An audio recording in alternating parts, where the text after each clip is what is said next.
नमस्कार साथियों, कैसे हो आप लोग। भारतीय संविधान की एक महत्वपूर्ण श्रृंखला में आप सभी का एक बार फिर से स्वागत है। मैं लेकर आया हूं दोस्तों आप लोगों के सामने संविधान सभा के 100 महत्वपूर्ण प्रश्न, जिसका आज हमारा दोस्तों सामने दोस्तों पोर्टर नंबर दोस्तों ये पार्ट है नंबर 4 है। इससे पहले हमने दोस्तों पार्ट नंबर 3 में दोस्तों 75 प्रश्न कर लिए थे दोस्तों, जो कि अभी तक दोस्तों यूपीएससी या स्टेट पीएससी एग्जामों में आप लोगों से क्वेश्चन पूछे गए थे।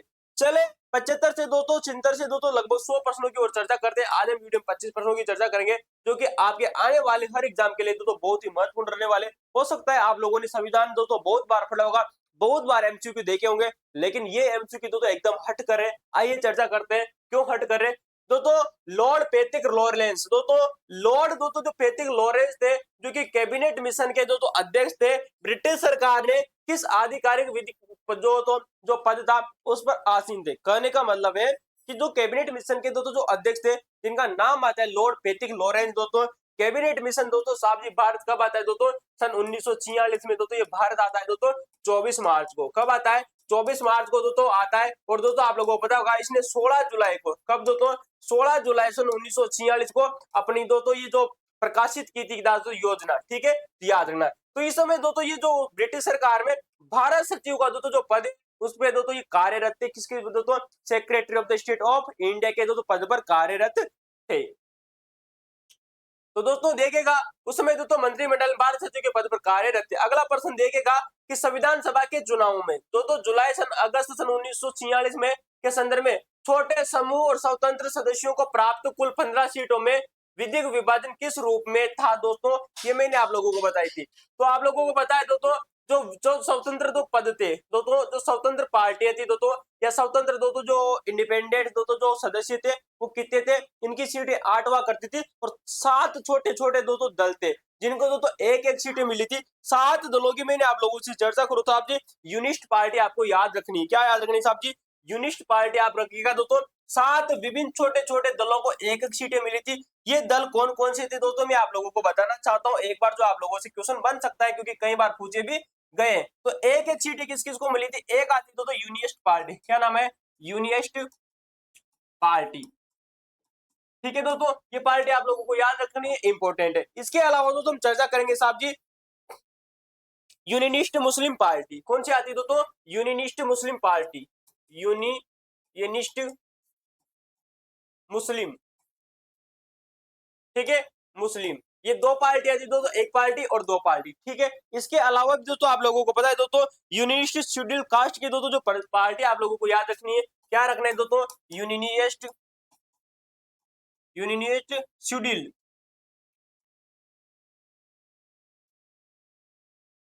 शेड्यूल कास्ट, ठीक है, शेड्यूल कास्ट की तो एक पार्टी। इसके आप लोगों ने नाम सुना होगा तो कर्षक प्रजा पार्टी आप लोगों को याद रखनी है। कर्षक प्रजा पार्टी, क्या नाम है दोस्तों?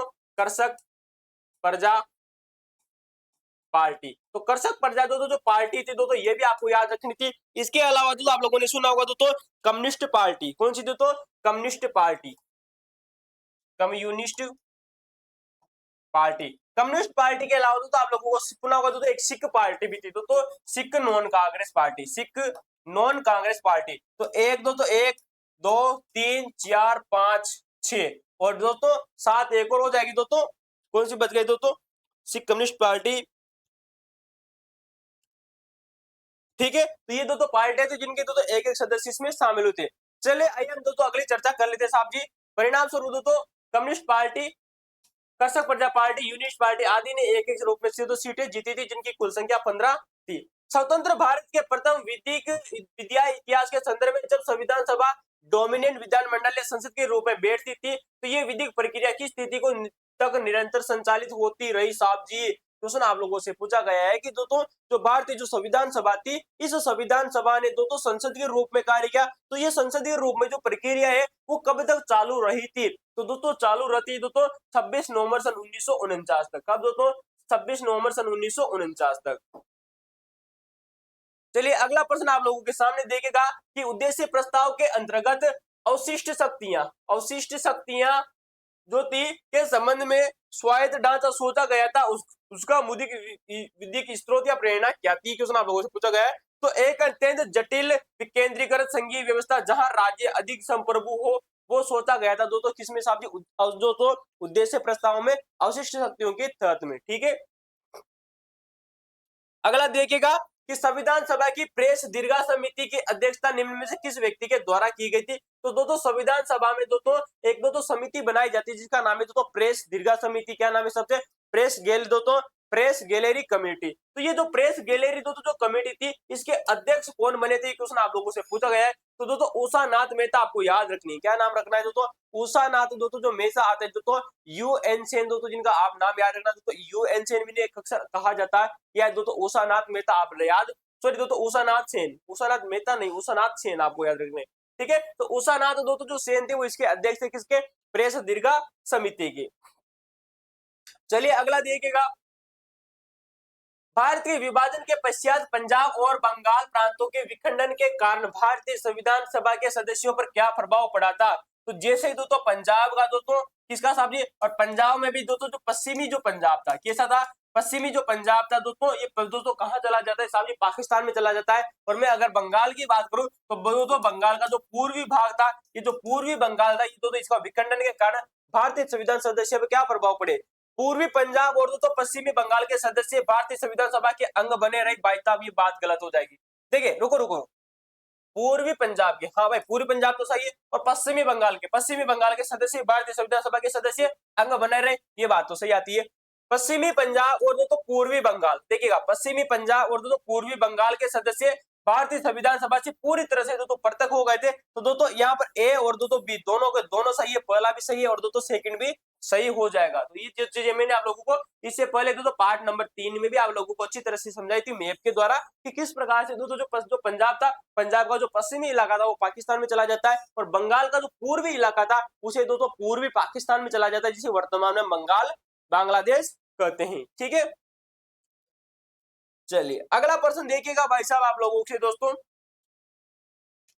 संविधान सभा के द्वितीय वाचन के दौरान आए संशोधनों प्रस्तावों के संबंध में निम्न विविधिक जो आंकड़ों पर विचार आप लोगों को करना है। दोस्तों कहा जा रहा है दोस्तों कि आप लोगों से संविधान सभा का दोस्तों जो द्वितीय वाचन हुआ था, सेकंड रीडिंग हुई थी दोस्तों, उस दौरान दोस्तों जितने भी संशोधन आए थे उनके बारे में आप लोगों को सत्य कथन आप लोगों को बताना है। तो दोस्तों सत्य कथन आइए चर्चा कर लेते हैं भाई साहब।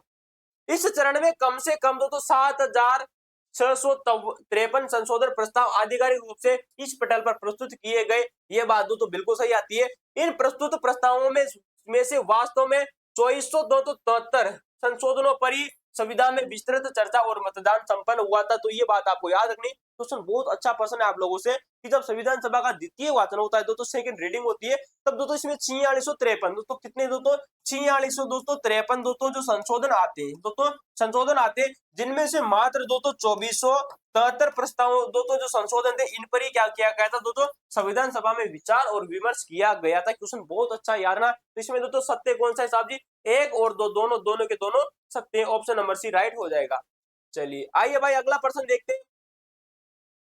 तो दोस्तों द्वितीय वाचन कब होता है साहब जी, 15 नवंबर सन 1948 से दोस्तों 17 नवंबर दोस्तों सन 1949 के बीच में होता है दोस्तों। लगभग एक वर्ष का दोस्तों समय आपको याद रखना है, एक वर्ष का दोस्तों समय दोस्तों द्वितीय वाचन के दौरान दिया गया था। ठीक है, तो दोस्तों 15 नवंबर सन 1948 से 17 नवंबर सन 1949 तक दोस्तों द्वितीय वाचन किया गया था, जिसमें से दोस्तों लगभग 7653 दोस्तों संशोधन आए थे, जिसमें से मात्र 2473 दोस्तों संशोधनों पर ही दोस्तों विचार विमर्श किया गया था। अगला प्रश्न देखेगा कि साहब जी 26 नवंबर सन 1949 को 26 नवंबर सन 1949 को स्वतः लागू होने वाले अनुच्छेदों की सूची में निम्नलिखित में से कौन सा अनुच्छेद शामिल नहीं है। क्वेश्चन आप लोगों से पूछा गया है। अर्थात तो वो 26 जनवरी सन 1950 को प्रभावी हुआ था। कहने का मतलब है दोस्तों हमारा जो संविधान है वो दोस्तों दो तिथियों को प्रभावी होता है, दो तिथियों को प्रभावी होता है, दो तिथियों को लागू होता है। दोस्तों 26 नवंबर सन 1949 की बात आती है जब कुछ महत्वपूर्ण दोस्तों जो अनुच्छेद है उसे दोस्तों लागू किया जाता है। जैसे मैं बात करूं साहब जी आर्टिकल 5, किस किताब जी, आर्टिकल 5, 6, 7, 8 और 9 आपको याद रखना है। आर्टिकल 60 की मैंने आप लोगों से पहले भी बात की थी दोस्तों, जिसमें दोस्तों राष्ट्रपति की शपथ का उल्लेख है। किसका उल्लेख है साहब जी, राष्ट्रपति की शपथ का उल्लेख है दोस्तों। ये दोस्तों क्वेश्चन अभी हाल ही में दोस्तों आप लोगों से फर्स्ट ग्रेड दोस्तों जो एग्जाम हुआ था दोस्तों राजस्थान में, उसका दोस्तों जो जीके का जो पेपर है उसमें यही क्वेश्चन आप लोगों से पूछा गया था। इंपोर्टेंट याद रखना दोस्तों कि राष्ट्रपति की शपथ का उल्लेख किसमें साहब जी, आर्टिकल 60 में। अच्छा, तो आर्टिकल 60 आपको याद रखना है। मैंने उस समय भी आप लोगों को बताया था कि दोस्तों जो चुनाव आयोग है दोस्तों जो आर्टिकल दोस्तों किसमें दोस्तों आर्टिकल दोस्तों 324 में दोस्तों जो चुनाव आयोग आता है वो भी दोस्तों लागू कर दिया गया था, क्योंकि दोस्तों चुनाव भी तो कराने थे ना दोस्तों, किसके दोस्तों, हमारी संसद के दोस्तों चुनाव कराने थे, तो आर्टिकल 260 इसमें दोस्तों लागू कर दिया जाता है। तो ये बात सही है। चुनाव जो आयोग है आर्टिकल 324 में आपको याद रखना, ये भी लागू कर दिया गया था दोस्तों।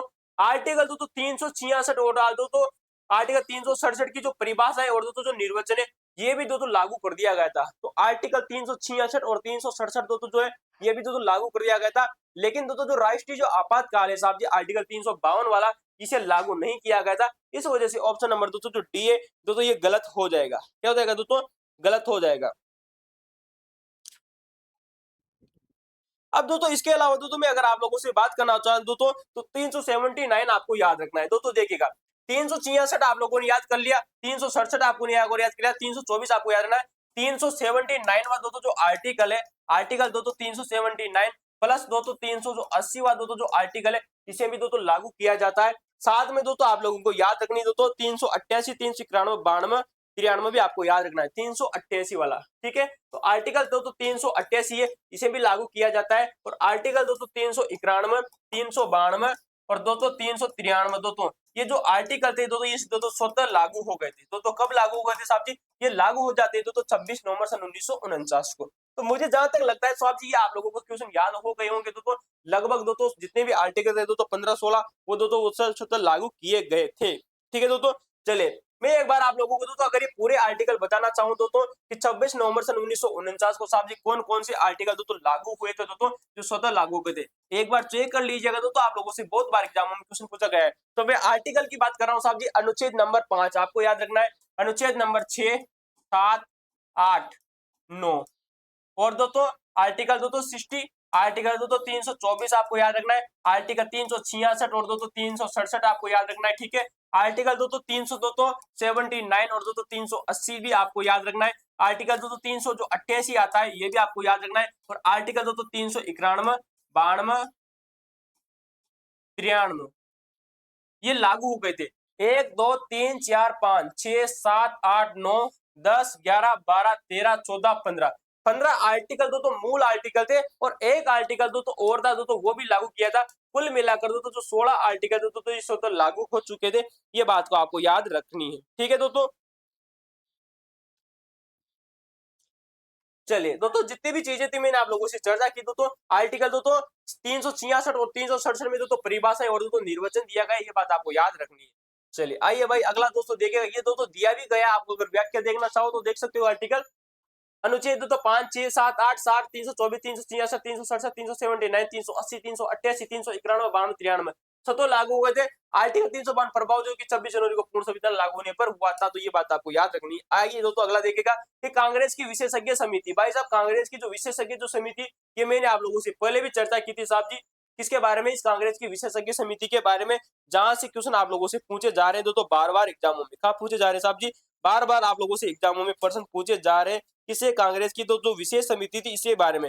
तो मैंने आप लोगों को पहले भी बताया था कि जो कांग्रेस की जो विशेष समिति थी, इस समिति का दोस्तों जो गठन किया जाता है, ये गठन किया जाता है साहब जी 8 जुलाई को। कब, 8 जुलाई सन 1946 ईस्वी को बात आती है हमारी संविधान सभा दोस्तों बनने से पहले। दोस्तों संविधान सभा के दोस्तों प्रथम बैठक से पहले इसकी दोस्तों क्या कर दी गई थी, नियुक्ति कर दी थी। और इसके जो अध्यक्ष थे साहब जी, अध्यक्ष के बारे में मैंने आप लोगों से चर्चा की थी। अध्यक्ष कौन थे साहब जी, JL नेहरू थे। कौन थे दोस्तों, JL नेहरू थे, जवाहरलाल नेहरू दोस्तों इसके अध्यक्ष बनाए गए थे। साथ में इसके दोस्तों सदस्यों की मैं अगर आप लोगों से चर्चा करूं तो वो भी आप लोगों को याद रखने के दोस्तों। मैंने बात की थी दोस्तों M आसफ अली के बारे में। किसके बारे में साहब जी, M आसफ अली दोस्तों इसके सदस्य देखिएगा, सदस्य क्वेश्चन आप लोगों से बनेगा साहब जी, इंपोर्टेंट है, ठीक है।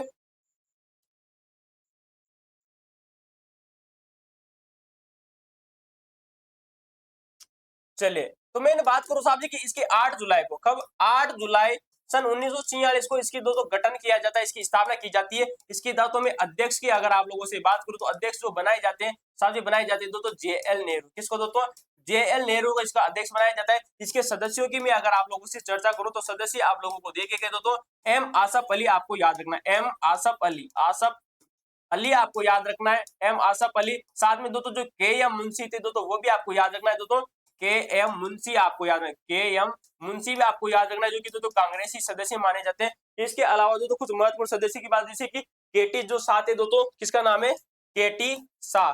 केटी दोस्तों जो 7 है दोस्तों वो भी दोस्तों इसके दोस्तों क्या बने थे दोस्तों संविधान केटी सेट दोस्तों केटी सेट नहीं दोस्तों केटी सा नहीं दोस्तों केटी सेट है ना केटी सेट ठीक है। और दोस्तों मैंने के संतानम की आप लोगों से बात की थी तो के संतानम भी आपको याद रखना है के संतानम जो थे वो भी दोस्तों इसके सदस्य थे। तो आसफ अली के मुंशी केटी दोस्तों जो सेठ है के संतान में इसके सदस्य थे।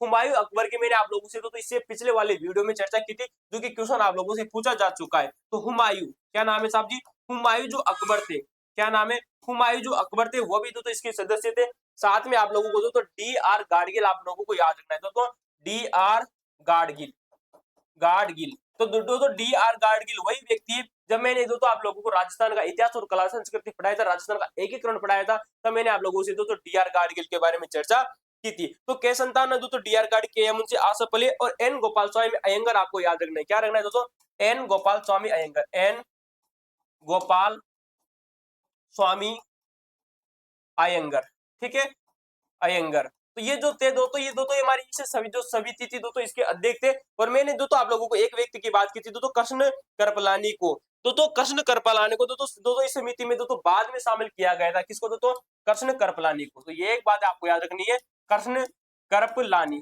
करपलानी को इसमें दोस्तों बाद में सदस्य के रूप में जोड़ा जाता है संयोजक के रूप में जोड़ा जाता है ये भी बात आपको याद रखनी है। तो दोस्तों कांग्रेस की विशेष समिति के बारे में आप लोगों से चर्चा की जितने भी दोस्तों क्वेश्चन है और इसकी दोस्तों जो प्रथम बैठक दोस्तों होती आयोजित होती है साहब जी वो होती है दोस्तों दिल्ली में। प्रथम बैठक इसकी दोस्तों दिल्ली में आयोजित होती है और द्वितीय दोस्तों जो बैठक है ये बंबई में आयोजित की जाती है। कब आयोजित की जाती है साहब जी बंबई में आयोजित की जाती है।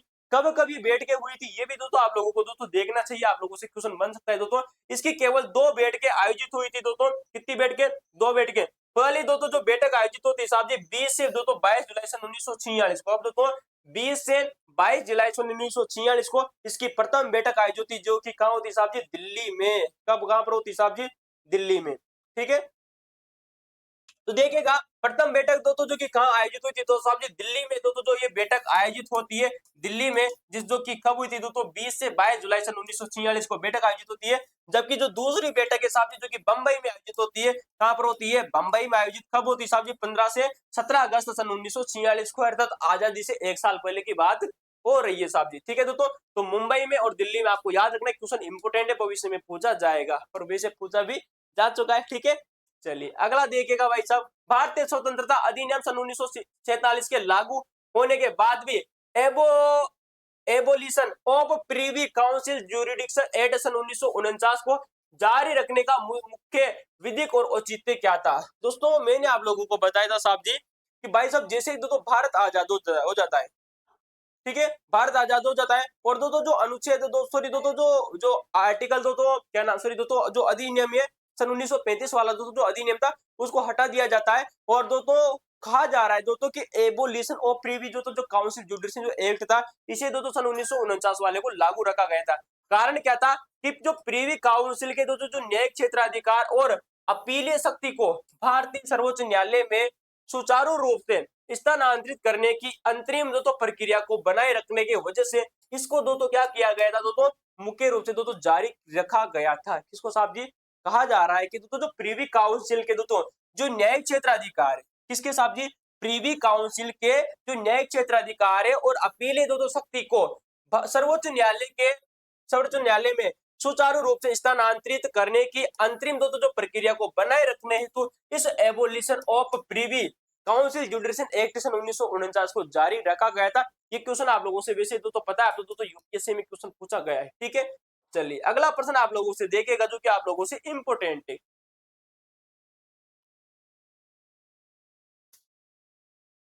चलिए अगला देखिएगा कि संविधान सभा के अस्थायी सभापति डॉक्टर सच्चिदानंद सिन्हा मैंने आप लोगों को बताया साहब जी दोस्तों सबसे दोस्तों के निर्वाचन के संबंध में फ्रांसीसी परंपरा का मुख्य विधिक मूल तत्व क्या था। तो दोस्तों आप लोगों को बताया संविधान सभा के दोस्तों अस्थायी दोस्तों अध्यक्ष बनते कैसे बनते साहब जी अस्थायी सभापति बनते जिनका नाम है साहब जी डॉक्टर सच्चिदानंद सिन्हा। कब बने थे साहब जी 9 दिसंबर सन 1946 ईस्वी की बात आती है जब इन्हें अस्थायी अध्यक्ष बनाया जाता है। क्यों बनाया गया था क्योंकि दोस्तों सदन के दोस्तों सबसे वरिष्ठतम यानी कि आयु में बड़े थे या यूं कह सकते साहब जी ये बुजुर्ग व्यक्ति थे। कैसे थे दोस्तों बुजुर्ग व्यक्ति थे। बुजुर्ग सदस्य को आंतरिक या अस्थायी अवधि के लिए सभापति स्वीकार किया गया था। ये कहती दोस्तों हमारी फ्रांसीसी परंपरा क्या कहती है फ्रांसीसी परंपरा जो कि मैंने आप लोगों को कई बार बताया भी है। चलिए अगला प्रश्न देखिएगा कि कैबिनेट मिशन योजना जो कि दोस्तों सन 1946 के तहत देशी रियासतों के राज्यों के समूह यानी कि ग्रुप ऑफ द स्टेट को सीटें आवंटित करने का विधिक मापदंड क्या था। ऑप्शन देखिएगा, छोटे राज्यों को मिलाकर एक समूह बनाना तथा उनकी संचय यानी कि कुल जनसंख्या के अनुपात में उन्हें दोस्तों सीटें आवंटित की गई थी। और दोस्तों जो सीटें आवंटित की गई थी वो भी मैंने आप लोगों को बताई थी साहब जी 10 लाख पर एक। ठीक है, तो ये दो सीटें आवंटित की गई थी जो उनकी जनसंख्या के अनुपात में, और दोस्तों 10 लाख पर दोस्तों एक सीट दोस्तों नियम संतुलित रखा गया था। ठीक है, और मैंने आप लोगों से दोस्तों जो देशी रियासतें थी उनके बारे में आप लोगों से चर्चा की थी कि दोस्तों हमारे देश का दोस्तों विभाजन होने के बाद दोस्तों गौर कीजिएगा सीटें दोस्तों दी जाती है। देशी जो रियासतें थी, जो देशी रियासतें थी दोस्तों, देश का विभाजन हो जाता है। क्या हो जाता है दोस्तों? देश का विभाजन हो जाता है। और देश के विभाजन होने के बाद में दोस्तों जो त्रावणकोर है दोस्तों, कैसी दोस्तों, एक आती दोस्तों हमारी त्रावणकोर, एक होती दोस्तों हमारी मैसूर। तो जो सर्वाधिक जो सीटें थी दोस्तों कहां पर दोस्तों, सर्वाधिक सीटें कहां पर थी दोस्तों, सर्वाधिक सीटें दोस्तों जो आती साहब जी वो आती है हमारी दोस्तों मैसूर से। कहां से आती है? मैसूर से। मैसूर में जो सीटें थी साहब जी वो थी दोस्तों 7 सीटें। जबकि दोस्तों अगली दोस्तों जो आती दोस्तों सेकंड नंबर पर जो आती वो आती दोस्तों त्रावणकोर। क्या थी दोस्तों? त्रावणकोर। और त्रावणकोर की जो सीटें थी वो कितनी थी साहब जी? 6 थी। ये भी आप लोगों से याद रखना है, क्वेश्चन पूछा जा चुका है कि देश के विभाजन होने के बाद में देशी रियासतें दोस्तों भारत में कितनी बचती है? कितनी बची थी साहब जी? 70 बचती, 70 बचती। क्योंकि जो 23 रियासतें थी दोस्तों ये कहाँ चली जाती है साहब? ये पाकिस्तान में चली जाती है। कुल मिलाकर दोस्तों हमारी कितनी थी साहब जी? ये थी दोस्तों 93 की थी दोस्तों, 93 देशी रियासतें थी। तो ये बात भी आप लोगों को याद रखनी, क्वेश्चन बहुत बार पूछे गए हैं दोस्तों यहाँ से भी। चलिए अगला प्रश्न देखेगा, जबरदस्त वाला प्रश्न आप लोगों के सामने दोस्तों देखेगा। ठीक है, चलो संविधान सभा के राज्यों के लिए समिति, अच्छा राज्यों के लिए समिति यानी कि तो committee for the navigating of the state का मुख्य प्रशासनिक उत्तरदायित्व क्या था? यानी कि राज्यों के लिए दोस्तों जो समिति गठित की गई थी संविधान सभा में उसका मुख्य उद्देश्य क्या था? मुख्य उद्देश्य यह था साहब जी कि जो देशी रियासतों के प्रमुखों अर्थात राजाओं के साथ भारत संघ और संविधान सभा में शामिल होने के लिए बातचीत और विधिक समझौता करना दोस्तों इस राज्यों के लिए समिति गठित की गई थी। तो राज्य के लिए समिति क्यों जरूरी थी? राज्यों के दोस्तों जो भी व्यक्ति होंगे जो कि राजा महाराजा है या राजा महाराजाओं के द्वारा दोस्तों किसी व्यक्ति को नियुक्त किया जाता है, तो उनको क्या करना था साहब जी? उनको दोस्तों नियुक्त करने वाले दोस्तों जो व्यक्ति थे इनको दोस्तों क्या करना, आपसी बातचीत करना, समझौता करने की बात कही गई थी। ठीक है, चलिए और देशी रियासतों में मैंने आप लोगों को दोस्तों इससे पहले भी दोस्तों एक चीज बताई थी, अगर आप लोगों को पता होगा कि दोस्तों राजस्थान की जो जयपुर रियासत है वो दोस्तों तो तीसरी दोस्तों जयपुर रियासत है दोस्तों कितनी थी दोस्तों? चलिए मैं दोस्तों यहाँ पर बात करूं देशी रियासतों के बारे में, तो देशी रियासतों में मैं सिर्फ बात करना चाहता हूँ दोस्तों राजस्थान के बारे में। तो राजस्थान में दोस्तों जो जयपुर थी, किसकी दोस्तों? जयपुर थी। यहाँ से 3 सदस्य थे साहब जी। और दोस्तों मैं बात करूँ साहब जी उदयपुर से दोस्तों 2 सदस्य थे दोस्तों, ये भी बात आपको याद रखनी है। और दोस्तों जयपुर और जो उदयपुर है साहब जी दोस्तों किस दोस्तों सत्र में दोस्तों ये दोस्तों शामिल होती है, ये मैंने आप लोगों को दोस्तों इससे पहले भी दोस्तों आप लोगों को बताया था। ठीक है, चलिए दोस्तों चर्चा करें भाई।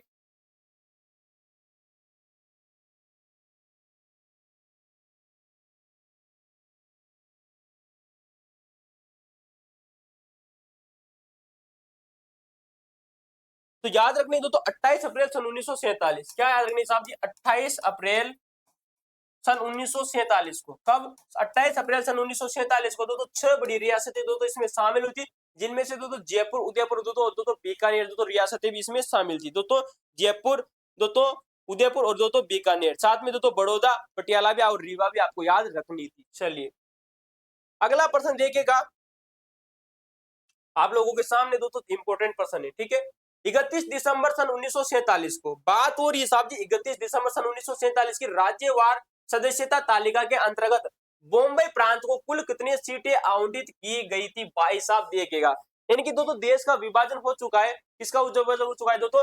सन 1947 की बात हो रही है दोस्तों, 31 दिसंबर के दोस्तों देश का विभाजन हो चुका है। किसका दोस्तों? देश का विभाजन हो चुका है के अनुसार राज्यवार सदस्यता तालिका के अंतर्गत बॉम्बे प्रांत से कुल कितने सीटें आवंटित की गई थी? दोस्तों मैंने आप लोगों को बताया था दोस्तों कि जैसे ही दोस्तों देश का विभाजन कर दिया जाता है तो यहाँ पर दोस्तों जो सदस्य जो संख्या थी वो घट जाती है। घटकर रहकर कितनी जाती है साहब जी? वो भी मैंने आप लोगों को से चर्चा की थी दोस्तों। घटकर कितनी रह गई थी दोस्तों? 299। ठीक है दोस्तों, चर्चा करेंगे। लेकिन दोस्तों जो सर्वाधिक जो सीट है दोस्तों राज्यवार की मैं बात करूं, सर्वाधिक कहां आती साहब जी, सर्वाधिक जो आती साहब जी वो आती है दोस्तों मद्रास प्रांत में। किसमें आती है साहब जी,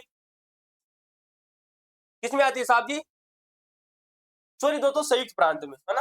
रुको एक मिनट, रुको रुको, सर्वाधिक जो सीटें थी ना, रुको दोस्तों याद है ना, 31 दिसंबर सन 1947 को राज्यवार सदस्यता तालिका के अंतर्गत बॉम्बे प्रांत को कुल कितनी सीटें आवंटित की गई थी। तो देखिएगा दोस्तों 31 दिसंबर सन 1947 को क्या हो चुका है दोस्तों, देश का विभाजन हो चुका है। इस देश का विभाजन होने के बाद में जो सदस्य संख्या है वो घट जाती है। घटने के बाद में जो सर्वाधिक सीटें कहां बचती है, ये क्वेश्चन आप लोगों से आरपीएससी द्वारा क्वेश्चन पूछा जा चुका है। किसके द्वारा साहब जी, आरपीएससी। तो सर्वाधिक जो सीटें बचती है नंबर एक पर आता है दोस्तों संयुक्त प्रांत। क्या आता है साहब जी, संयुक्त प्रांत। संयुक्त प्रांत दोस्तों यहाँ पर दोस्तों कितनी सीटें रह जाती है, वो रह जाती है साहब जी 55 सीटें। कितनी रह जाती है, 55 सीटें। और इन 55 सीटों में मैंने आप लोगों से चर्चा की थी, 5 सीटें दोस्तों महिलाओं की थी। किसकी थी दोस्तों, 5 सीटें महिलाओं की थी दोस्तों, जिनमें मैं आप लोगों से बात करूं दोस्तों बेगम अय्याज रसूल के बारे में, दोस्तों सुचिता करबलानी के बारे में, विजया लक्ष्मी पंडित के बारे में आप लोगों से चर्चा की थी। तो ये बात आपको याद रखनी। सेकंड नंबर स्थान आता है साहब जी मद्रास का। किसका आता है साहब जी, सेकंड नंबर आता है दोस्तों मद्रास का। और मद्रास की जो सदस्य जो संख्या थी दोस्तों वो थी दोस्तों 49। कितनी थी साहब जी, 49 आपको याद रखनी है। और तीसरा जो स्थान आता है साहब जी वो आता है दोस्तों बिहार का। और बिहार में कितनी थी साहब जी, बिहार में बचती दोस्तों 36। कितनी बचती है दोस्तों, बिहार में बत्ती दोस्तों हमारी 36 सीट है। इसके बाद में दोस्तों जो चौथा नंबर का जो स्थान आता है वो आता है साहब जी हमारे बम्बई का। किसका आता है साहब जी, बॉम्बे का। और बॉम्बे में जो सीटें बचती है वो बचती है दोस्तों 21। कितनी बचती है, 21। और जो पांचवा जो नंबर का जो स्थान आता है वो आप लोगों को याद रखना है दोस्तों पश्चिम बंगाल। और पश्चिम बंगाल में कितनी दोस्तों, मैं पी भी लिख दूंगा यहाँ पे। पश्चिम बंगाल में जो आती है दोस्तों वो आती है दोस्तों हमारे 19 सीटें। कितनी आती है। और जो छठवें नंबर का जो स्थान आता है वो आप लोगों को याद रखना है दोस्तों मध्य प्रांत और बरार की बात आती है। किसकी दोस्तों, मध्य प्रांत की। किसकी, मध्य प्रांत। और दोस्तों जो बरार था इस बरार में जो सीटें बचती है वो बचती 17 सीटें। यहां से क्वेश्चन भाई साहब आप लोगों से इंपोर्टेंट है दोस्तों जो कि पूछा जा चुका है। तो दोस्तों प्रश्न आपका क्या करता है कि बॉम्बे प्रांत में कुल कितनी सीटें थी। तो बॉम्बे प्रांत देख लीजिए चौथे नंबर पर आ रहा है। चौथे नंबर का मतलब हो जाएगा साहब जी 21 सीटें। कितनी हो जाएगी, 21 सीटें आप लोगों का ऑप्शन नंबर भी राइट हो जाएगा। ठीक है, अच्छा प्रश्न है दोस्तों, ब्रांडेड प्रश्न है, आरपीएससी के द्वारा पूछा भी गया है। चलिए तो 55 सीटें बात करें साहब जी संयुक्त प्रांत की, संयुक्त प्रांत की 55 सीटें। और 49 सीटें किसकी साहब जी, मद्रास की। किसकी साहब जी, मद्रास की। 36 सीटें किसकी हो जाएगी साहब जी, बिहार की। किसकी हो जाएगी साहब जी, बिहार की।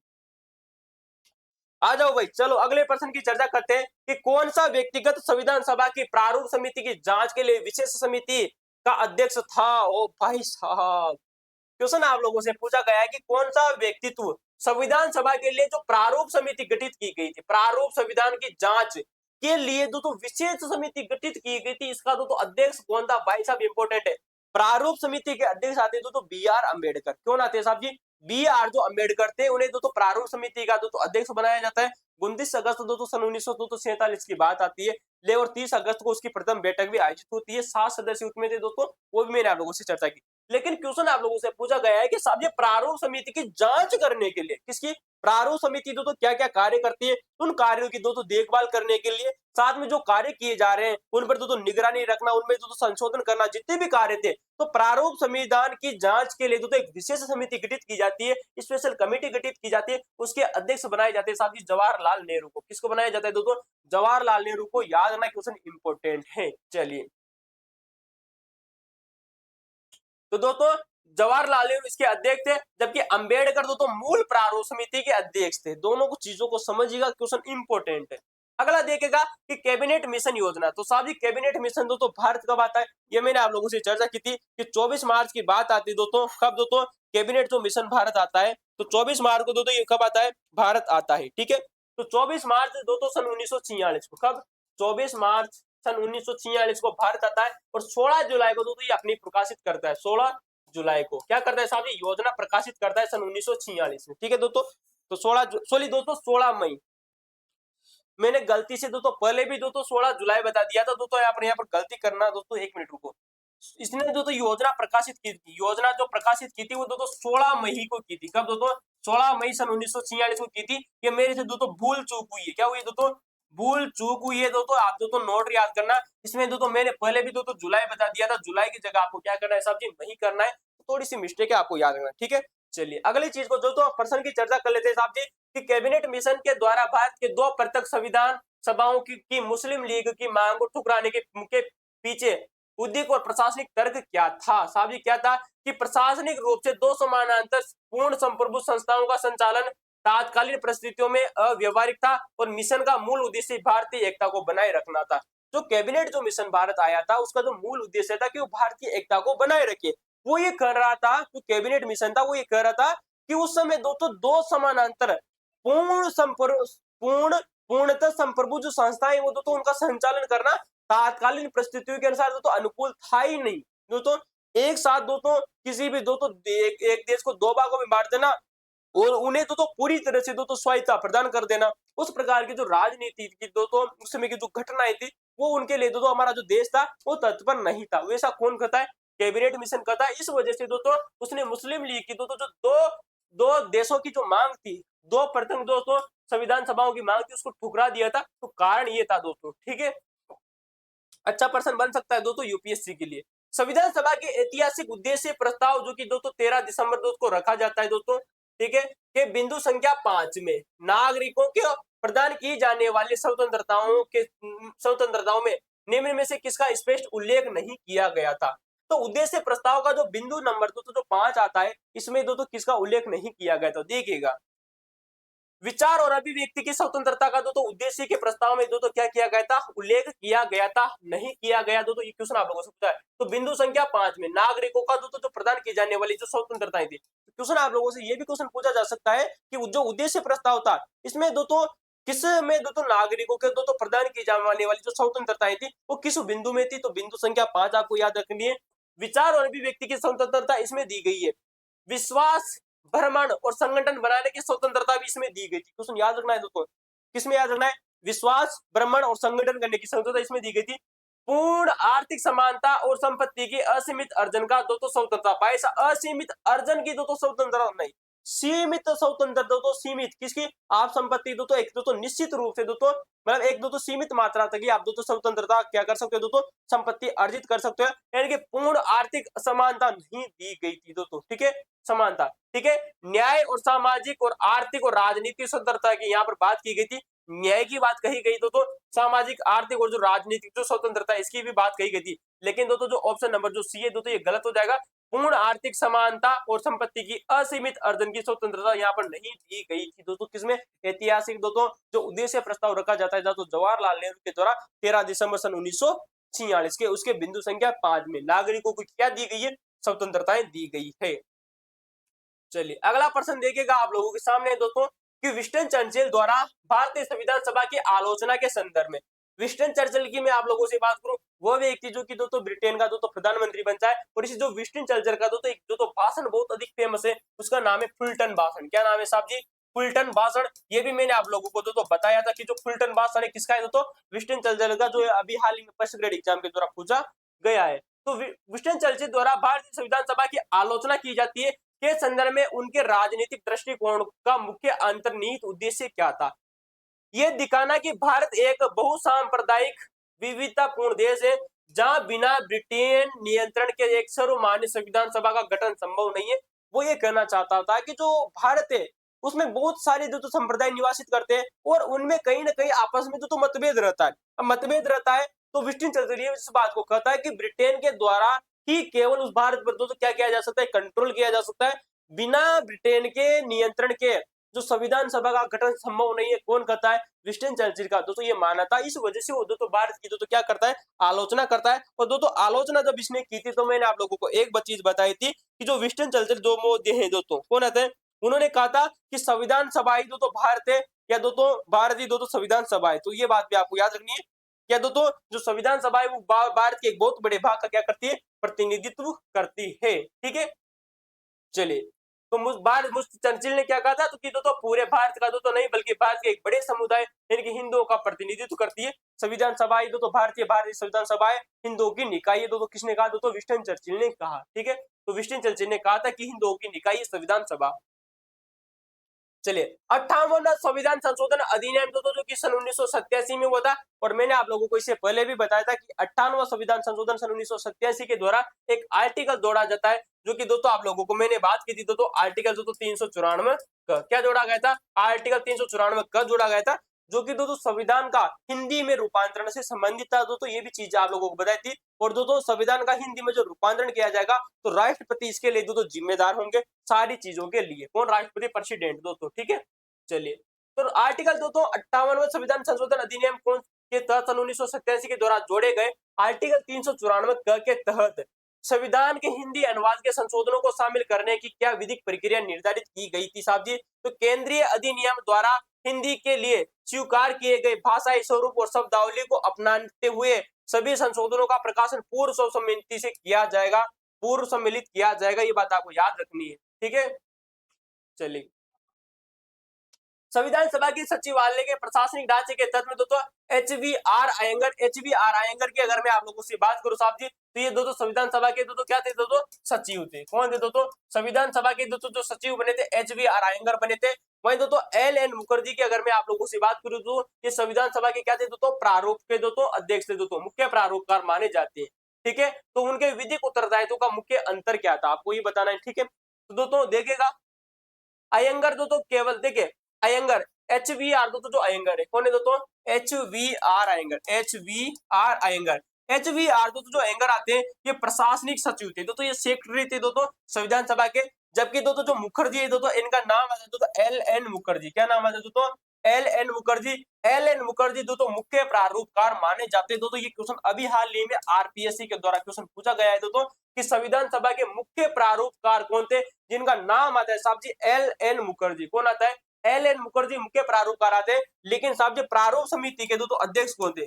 प्रारूप जो समिति थी उसके जो अध्यक्ष है साहब जी वो है दोस्तों अम्बेडकर। कौन है साहब जी? अम्बेडकर। तो ये बात आपको याद रखनी है। तो मुख्य प्रारूपकार है जिनका नाम है एल.एन. मुखर्जी और प्रारूप समिति के अध्यक्ष है दोस्तों अम्बेडकर। और प्रारूप समिति की जांच करने के लिए दोस्तों जो विशेष समिति गठित की गई थी उसके अध्यक्ष थे दोस्तों जवाहरलाल नेहरू। ये भी बात आपको याद रखनी है, ठीक है। चलिए, अगला प्रश्न दोस्तों आप लोगों के सामने देखेगा। चलिए भाई आ जाओ किधर गया रे प्रश्न, किधर गया? हाँ जाओ भाई आ जाओ, ये रहा दोस्तों। अगला प्रश्न आप लोगों के सामने है कि दोस्तों निम्न कथनों पर विचार कीजिए और दोस्तों कौन सा कथन सत्य है दोस्तों ये आप लोगों को चर्चा करनी, ठीक है। 24 जनवरी सन 1950 को, कब? 24 जनवरी सन 1950 को संविधान सभा की अंतिम बैठक आयोजित की जाती है। दोस्तों ये मैंने चीज आप लोगों को बताई थी कि 24 जनवरी सन 1950 को दोस्तों हमारी संविधान सभा की अंतिम बैठक आयोजित की जाती है। और इसी दोस्तों 24 जनवरी 1950 को दोस्तों आप लोगों को पता है दोस्तों हमारा जो संविधान था दोस्तों उसके दोस्तों जो राष्ट्रपति का दोस्तों निर्वाचन भी इसी तिथि को किया गया था, ठीक है दोस्तों। तो राष्ट्रगान और राष्ट्रगीत भी आप लोगों को याद रखनी है। तो राष्ट्रगान अपनाया दोस्तों, क्या अपनाया साहब जी? राष्ट्रगान अपनाया और राष्ट्रगीत भी अपनाया। राष्ट्रगीत अपनाया वो दोस्तों राजेंद्र प्रसाद को, किसको दोस्तों? राजेंद्र प्रसाद को क्या बनाया जाता है? प्रसाद को क्या बनाया जाता है साहब जी? प्रेसिडेंट दोस्तों नियुक्त कर दिया जाता है। दोस्तों ये बात आपको याद रखनी है। तो 24 जनवरी की बात आती है। अंतिम बैठक के बाद में सभा को पूर्णतः विसर्जित कर दिया गया और सन 1952 तक देश का कोई भी विधायी संस्था अस्तित्व में नहीं थी दोस्तों ये दोस्तों आप लोगों से पूछा गया है कि दोस्तों इसकी दोस्तों अंतिम बैठक के बाद में, यानी कि अंतिम बैठक होती है 24 जनवरी 1950 को, अंतिम बैठक के बाद संविधान सभा को पूर्णतः विसर्जित किया गया। दोस्तों ये बात गलत है, पूर्णतः विसर्जित थोड़ी किया गया था। सन 1952 तक देश में कोई भी विधायी संस्था अस्तित्व में नहीं थी। अरे थी ना, जो संविधान सभा थी ना, वो जो संविधान सभा थी वो संसद के रूप में कार्य कर रही थी और जब तक नई संसद का निर्माण नहीं हो गया था तब तक उसने संविधान सभा ने ही संसद के रूप में कार्य किया था। तो ये बात गलत हो जाएगी। तो पहला दोस्तों कौन सा सत्य? केवल एक सत्य। दोस्तों जो सेकंड नंबर है गलत हो जाएगा, ठीक है। चलिए, तो दोस्तों संविधान सभा भंग नहीं हुई थी। मैं आप लोगों को बताया कि संविधान सभा को भंग नहीं किया गया था। उसने 26 जनवरी सन 1950 से सन 1952 तक आम चुनावों तक दोस्तों भारत की अंतरिम संसद के रूप में दोस्तों कार्य किया था और अंतरिम संसद के रूप में विधायी रूप में कार्य करती रही थी। और इसी अंतरिम संसद ने दोस्तों हमारा दोस्तों जो प्रथम संविधान संशोधन आता है दोस्तों, इसी अंतरिम संसद ने, किसने साहब जी? इसी अंतरिम संसद ने क्या किया साहब जी? हमारी जो हमारा दोस्तों जो प्रथम संविधान संशोधन आता है, प्रथम जो संविधान संशोधन आता है, संविधान संशोधन जो आता है उसको क्या किया था दोस्तों? लागू किया था। और इसमें क्या हुआ था दोस्तों? अब देखिए प्रथम आम चुनाव है, यानी कि यूं कह सकता हूं दोस्तों कि इसमें दोस्तों जो संसद है वो केवल लोकसभा का रूप में कार्य कर रही है। किस क्या कर रही है? लोकसभा के रूप में कार्य कर रही थी। अर्थात यहाँ पर दोस्तों जो राज्यसभा है वो अस्तित्व में नहीं है, राज्यसभा अस्तित्व में नहीं है। ये बात आपको याद रखनी है, ठीक है, इस वजह से दोस्तों राज्यसभा का यहाँ पर अनुमोदन नहीं लिया गया था।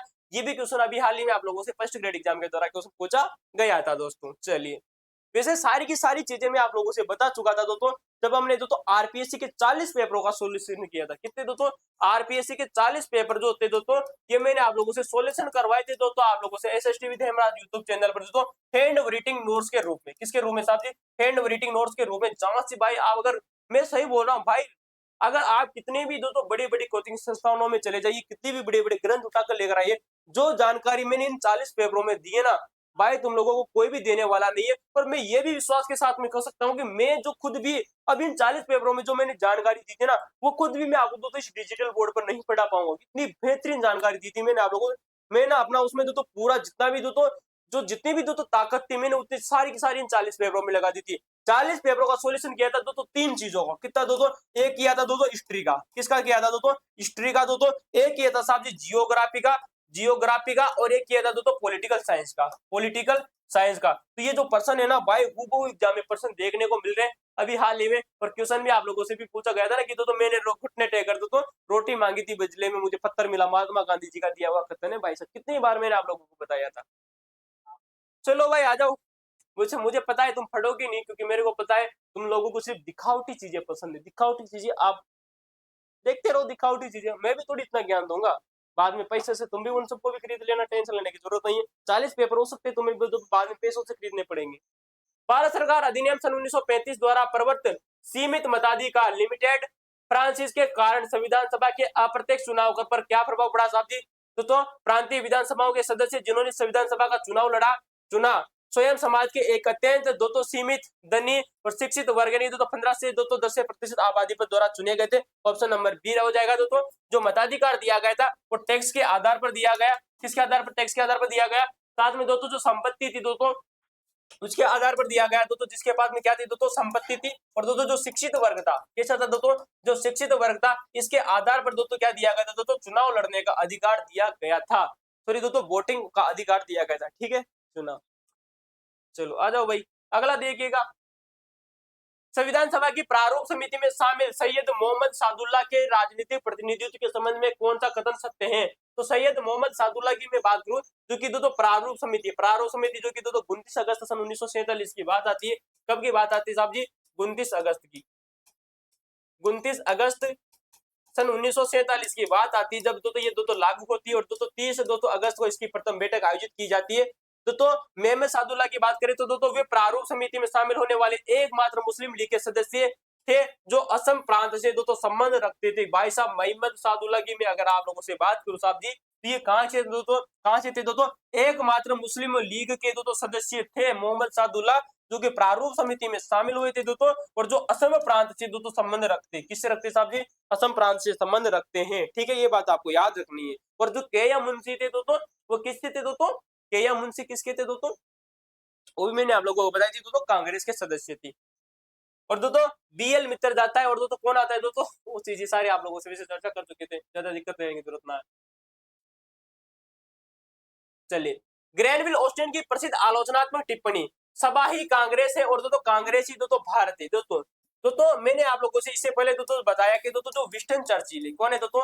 जो विंस्टन चर्चिल है, इस चर्चिल ने कहा था कि जो संविधान सभा है वो दोस्तों हिंदुओं की निकाय है। किसकी निकाय है? हिंदुओं की निकाय है। तो दोस्तों मैंने वहां पर शायद गलती से दोस्तों इसे दोस्तों ग्रैनविल ऑस्टिन न बोल करके विंस्टन चर्चिल बोल दिया था। तो आप दोस्तों थोड़ा चेक कर लीजिए, दो बार मिस्टेक हुई है इस वीडियो में दोस्तों मेरे से। एक तो बार तो मैंने वो जो 16 जुलाई बोल दिया था, किसके बारे में दोस्तों? कैबिनेट मिशन के बारे में। 16 जुलाई नहीं, 16 मई हो जाएगा। और जो विंस्टन चर्चिल ने दोस्तों ये जो कहा था, इसे हिंदुओं की निकाय कहा था संविधान सभा को, जबकि ग्रैनविल ऑस्टिन ने कहा था कि संविधान सभा ही भारत है और भारत ही दोस्तों कांग्रेस है, कांग्रेस ही भारत है। दोस्तों ये बात भी आपको याद रखनी है। वैसे ग्रैनविल ऑस्टिन के बारे में मैंने आप लोगों को 40 पेपरों में जितना ज्ञान दिया था ना भाई, हो सकता है दोस्तों भविष्य में भी दोस्तों आप लोगों से वहां से क्वेश्चन पूछा बाहर नहीं जाने वाला है। मैं इतना तो गारंटी के साथ में करता हूँ। अगर आप लोगों ने भारतीय संविधान पढ़ा है, हमारे 40 पेपरों का सॉल्यूशन, तो देखिए कि प्रति उत्तर में भारतीय विचारकों का विधिक उत्तर व्यवहार तर्क क्या था। तो ग्रैनविल ऑस्टिन ने कहा कि दोस्तों सभा ही कांग्रेस थी, जो संविधान सभा थी वो दोस्तों कांग्रेस थी और कांग्रेस ही भारत था। क्योंकि मुझको भी पता है और आप सबको पता है, उस समय जो भारत में जो सबसे बड़ी जो पार्टी थी वो थी दोस्तों सिर्फ कांग्रेस, और कांग्रेस ही तो उसका अस्तित्व कर रही थी। कांग्रेस ने ही दोस्तों संविधान सभा का निर्माण किया, सारी चीजें दोस्तों कांग्रेस कर रही थी। तो ग्रैनविल ऑस्टिन ने सही किया था। ग्रेनविल ऑस्टिन की चर्चा करें तो साहब ये अमेरिका के नागरिक आते हैं। भारत सरकार ने इन्हें अवार्ड भी दिया है, तो आप लोगों को पता होगा, ठीक है। और ये संविधान सभा के विशेषज्ञ आते हैं, ठीक है। तो तत्कालीन कांग्रेस उस समय न तो कोई राजनीतिक दल न होकर के एक व्यापक राष्ट्रीय आंदोलन था, जिसे वामपंथी, दक्षिणपंथी और सभी सामाजिक वर्गों के विचार इसमें समाहित थे। और नंबर 1 राइट हो जाएगा, ठीक है। चलिए, आज का हमारा अंतिम प्रश्न आप लोगों के सामने है दोस्तों कि भारतीय संविधान के दर्शन, भारतीय संविधान के दर्शन, संरचना और विधिक संप्रभुता का वास्तविक मूल आधार निम्न में से किसे स्वीकार किया गया था? तो देखिएगा, उद्देश्य, प्रस्ताव की सिद्धांतों और भारतीय जनता की संप्रभु इच्छा शक्ति के द्वारा इसे शामिल किया गया था। ये चीजें हमने आप लोगों से चर्चा की। तो ये थी एम लक्ष्मीकांत बुक, जिसके लगभग हमने संविधान सभा के 100 एमसीक्यू किए जो कि 4 पार्ट में हुए, 4 एक घंटे के 4 वीडियो भाई सब, जब जाके संविधान सभा पूरी तरह से कंप्लीट हुई है। मैं पढ़ाना चाहता तो आपको इन्हें नोट्स के रूप में भी पढ़ा सकता था, लेकिन मैंने इनके आप लोगों से एमसीक्यू कराया कि किस प्रकार से प्रश्न आप लोगों से बनते हैं। चलिए, अगर आपको वीडियो अच्छा लगा है तो आप वीडियो को लाइक कर सकते हो, शेयर कर सकते हो, सब्सक्राइब कर सकते हो। साथ में हमारे आने वाले वीडियो उनको देखेगा। हम पूरी तरह से जो एम लक्ष्मीकांत जो बुक है उसको निःशुल्क आप लोगों से एमसीक्यू यहाँ पर कराने वाले हैं। साथ में कुछ बेहतरीन जो लेखक आते हैं, राइटर आते हैं, जिनके संविधान सभा के नोट्स आते हैं, उनकी चर्चा करेंगे। आरपीएससी और यूपीएससी की जितने भी पेपर क्वेश्चन आप लोगों से पूछे गए संविधान के, उन सभी की चर्चा करेंगे। तो देखते रहिए, यहाँ से आप लोगों की सफलता निश्चित है आने वाले समय में। थैंक यू दोस्तों, धन्यवाद। एक भी प्रश्न बाहर नहीं जाएगा, मैं गारंटी के साथ में करता हूँ। चलिए, आज के लिए इतना ही, बाय।